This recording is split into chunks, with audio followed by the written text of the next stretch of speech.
ইয়া রাজ্জাকু ইয়া রাজ্জাকু ইয়া রাজ্জাকু।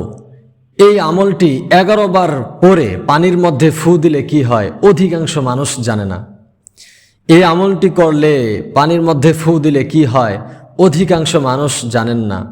যাদের ঘরে জাদুটোনার সমস্যা, জিনের সমস্যা, অভাব অনটন, ভয় ভীতি এগুলো হলে এই আমল যদি আপনি করতে পারেন ইনশাআল্লাহ আপনার ঘরে এগুলো থাকবে না। আমি যেভাবে এই ভিডিওতে সুন্দর করে বলে দিব কি কি করতে বলবো, পানির মধ্যে কি কি পরে ফু দিবেন, যদি এটা করতে পারেন ইনশাআল্লাহ আপনার ঘরে অভাব অনটন এবং ভয় ভীতি, জিনের সমস্যা, জাদুটোনা ইত্যাদি ইত্যাদি থাকবে না ইনশাআল্লাহ তাআলা। অনেকের ঘরে মেয়ে থাকলে জিনের সমস্যা হয় এবং অনেকের ঘরে ছেলে থাকলে দেখা গেছে পরীর সমস্যা হয়ে থাকে, এগুলো ইনশাআল্লাহ হবে না। এমনই একটি শক্তিশালী আমলের কথা এই ভিডিওর মধ্যে আপনাদেরকে জানিয়ে দিব ইনশাআল্লাহ তাআলা। এই চ্যানেলে যারা পুরাতন আছেন তাদেরকে জানাই অসংখ্য শুকরিয়া, আর যারা নতুন এসেছেন তারা আমার এই চ্যানেলটি সাবস্ক্রাইব করে দিবেন এবং আপনার মূল্যবান একটি সুন্দর কমেন্ট রেখে যাবেন। এবং আমি সকলের জন্য দোয়া করছি, সকলকে যেন আল্লাহ তাআলা সুস্থ অবস্থায় রাখেন। আপনারা সকলে আমিন বলে যাবেন, কমপক্ষে 40 জন আমিন বলে যাবেন। কেন 40 জন আমিন বললে হাদিস শরীফে এসেছে সেই দোয়া মাটিতে থাকে না, আকাশে উঠে যায়, তার মানে দোয়া কবুল হয়ে যায়। সুতরাং আপনারা সকলে আমিন বলে যাবেন যেন আল্লাহ তাআলা সকলকে সুস্থতার সাথে মৃত্যুর আগ পর্যন্ত বেঁচে থাকার তৌফিক দান করেন। সকলে আমিন লিখে যাবেন। তো চলুন আজকের সেই দোয়াটি জেনে নেই, পানিতে ফু দিলে কি হয় সেটাও জেনে নেই।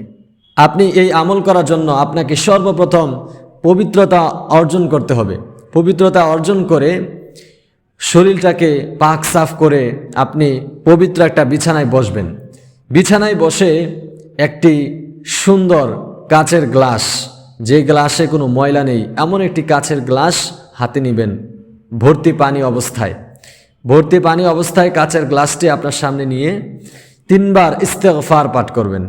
আস্তাগফিরুল্লাহ আস্তাগফিরুল্লাহ আস্তাগফিরুল্লাহ রাব্বি মিন কুল্লি যামবি ওয়া আতুবু ইলাইহি লা হাওলা ওয়ালা কুওয়াতা ইল্লা বিল্লাহিল আলিয়্যিল আযীম।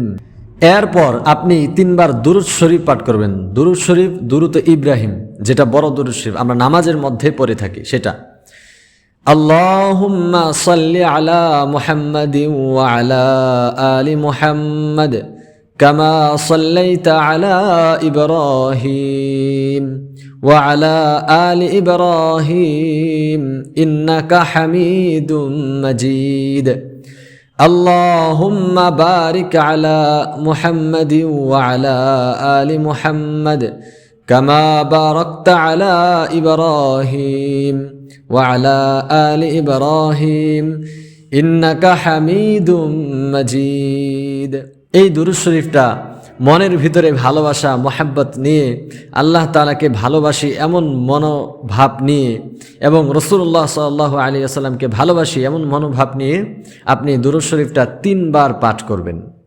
শুরুতে 3 বার ইস্তেগফার, এরপর 3 বার দুরূদ শরীফ, এরপর সূরা ফাতিহা 1 বার পাঠ করবেন। হাদিস শরীফে এসেছে সূরা ফাতিহার এমন বরকত যে আপনি যদি পাঠ করে কোনো অসুস্থ ব্যক্তির উপর ফু দেন সে অসুস্থ ব্যক্তি শেফা লাভ করবে ইনশাআল্লাহ আল্লাহ তাআলার রহমতে। সুতরাং সূরা ফাতিহাটা 1 বার পাঠ করবেন।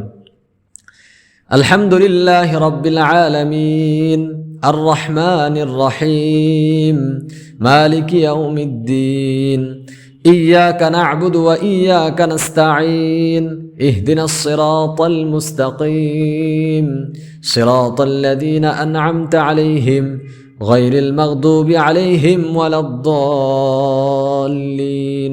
আমিন। এরপর আপনি 11 বার ইয়া রাজ্জাকু পাঠ করবেন।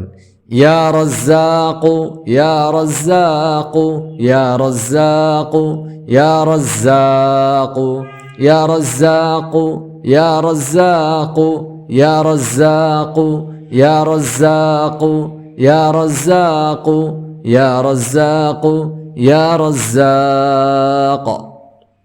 11 বার পাঠ করা হলে আপনি পানিতে 5টা ফু দিবেন। বিসমিল্লাহ বলে 5টা পানির মধ্যে ফু দিবেন। ফু দেওয়ার পর এই পানিটা যদি কোনো রোগী থেকে থাকে তাহলে তাকে পান করাবেন, তার শরীরে একটু মুছে দিবেন। এরপর এই পানিটা পুরো ঘরে ছিটিয়ে দিবেন। কেন? এটা ছিটানোর কারণে আপনার ঘরে যদি কোনো জাদু টোনা অথবা অভাব অনটন বা মানুষের চোখ লাগায় না অনেক সময়, যে চোখ দিয়ে অনেক ক্ষতি করে, এটাও কেটে যাবে ইনশাআল্লাহ। ঘরের ভিতরে সুন্দর করে ছিটিয়ে দিবেন।